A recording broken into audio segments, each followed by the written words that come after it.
Good evening, Trump family. Welcome to Open Source News. Have a good night, everyone, and God bless you. Alright, the following is a collection of news from Patriots. Let's get into the news. Folks, there's surveillance footage, both at Mar-a-Lago and the Capitol, that will essentially sink the Special Counsel. The Special Counsel is formed for political reasons. It's the second Special Counsel after the Mueller probe failed to prove that Trump had conspired with the Kremlin. Okay.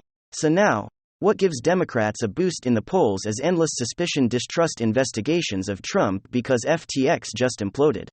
So Republicans in the House are going to look at all the money, 70+ million from FTX employees to Democrats during the midterms, 30+ million or 40 million from Sandbank when freed to Democrats. SBF was the Democratic Party's second largest donor. Then you have Hunter and his emails, clear violations of the law. How can you use your influence on the company's behalf? It's one of the emails. And then Joe uses his influence forcing on a prosecutor. And there's 150 suspicious activity reports from banks, 150. Not 1, not 2, not 10, not 20, not 30, not 40, not 100, 150. Find one suspicious activity report from Trump. They haven't yet. You would have heard about that term, endlessly. The short, Republicans should thank God for Donald Trump share that everywhere. They want to get Trump. They know that they can't really indict him because if they indict Trump, okay, and so they could have already indicted Hunter, they could have already indicted Hillary Clinton. They didn't do so because they're Democrats. Yeah, there were laws broken. But no reasonable prosecutor would indict Clinton. Did mishandle, not just mishandled. She funneled classified data onto servers outside of the United States government. How that from a technological standpoint, from a just a cybersecurity standpoint, how a Secretary of State would be able to access classified data, special access program intelligence, top secret intel, transfer that from secure government locations onto servers, then siphon the servers then siphon that data onto servers outside of the United States government. I'm being redundant, I think. Or onto cell phones that have nothing to do with the US government. We don't know.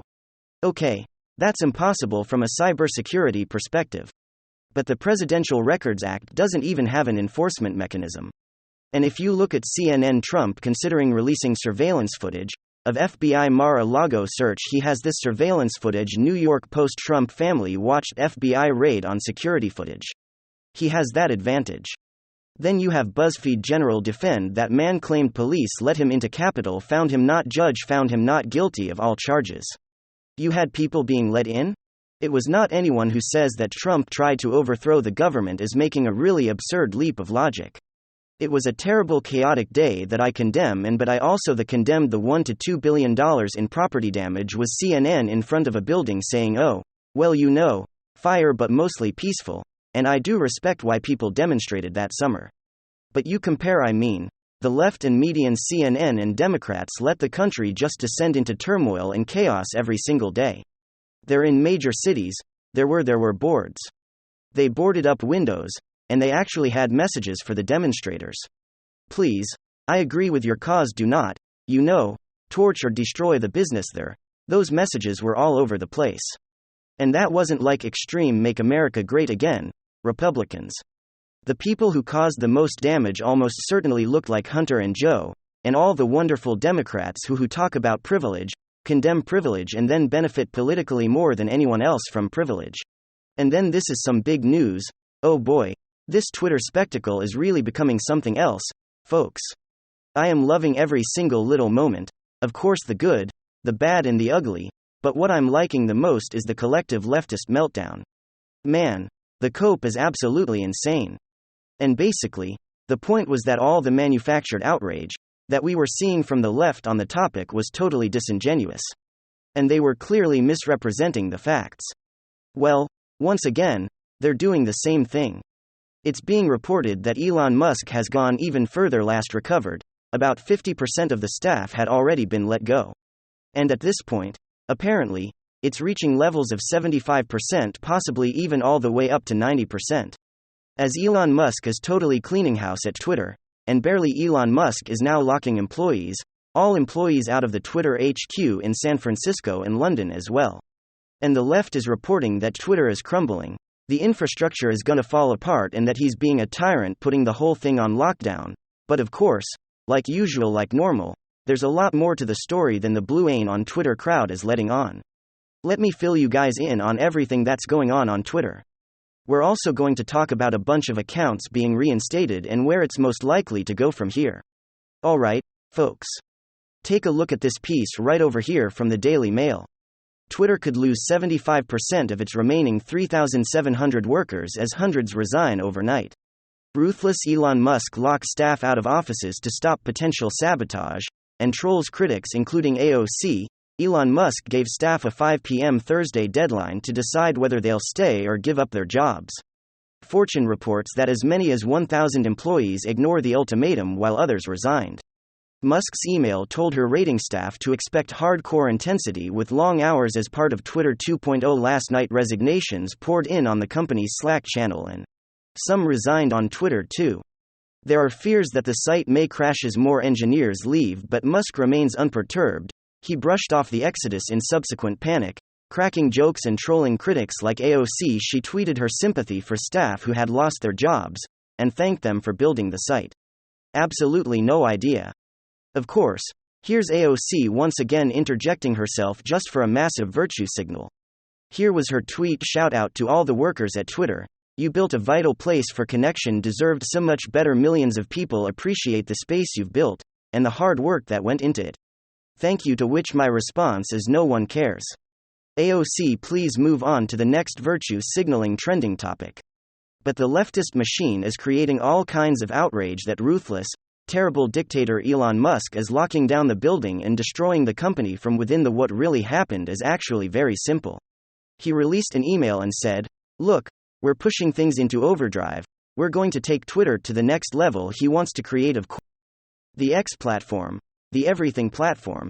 He wants to turn Twitter from a small company, a small social media player, to a massive entity.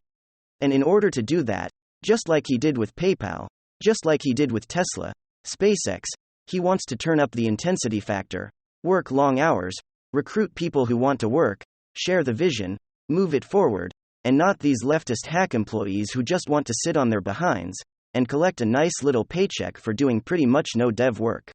It's a call to action. Get ready to pump this thing to the next level or get out. And so what's really happening here? Elon Musk isn't just firing people willy-nilly and putting the building on lockdown. You just have a bunch of lazy left boys who don't want to work.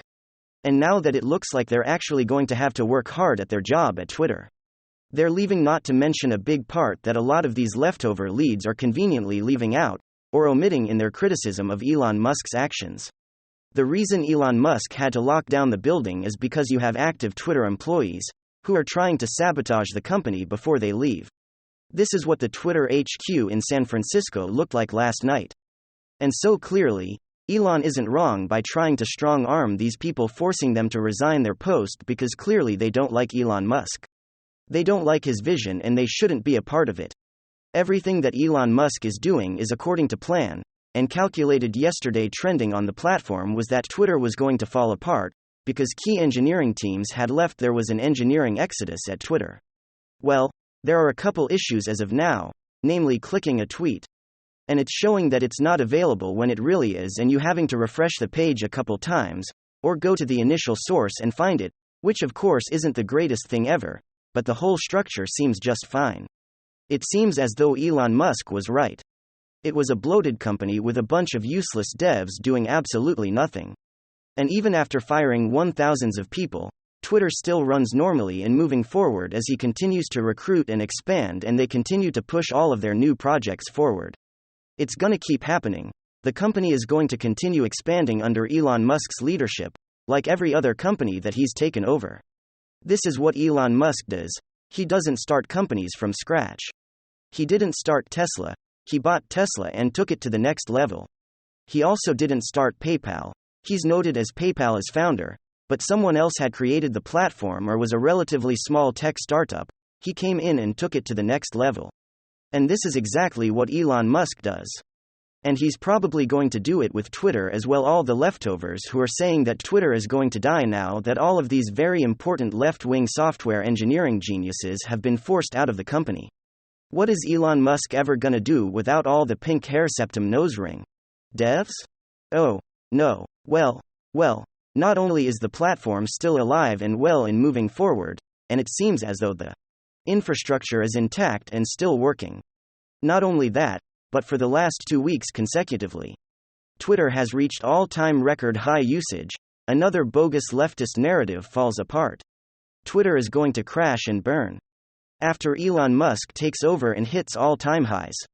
They also told us that misinformation and fascism and racism and sexism is going to take over the platform now that Elon Musk is the leader. Well, I've been using it since he took over, and they've also been unsuspended a bunch of accounts, and I'm looking around and I'm just not seeing it. It seems as though Twitter is the same that it was, if not better. The only difference is the DOJ and the FBI, I guess, no longer have control over who's allowed to say what, who's allowed to exist and who's not, and what narratives and what stories are to be promoted and what aren't.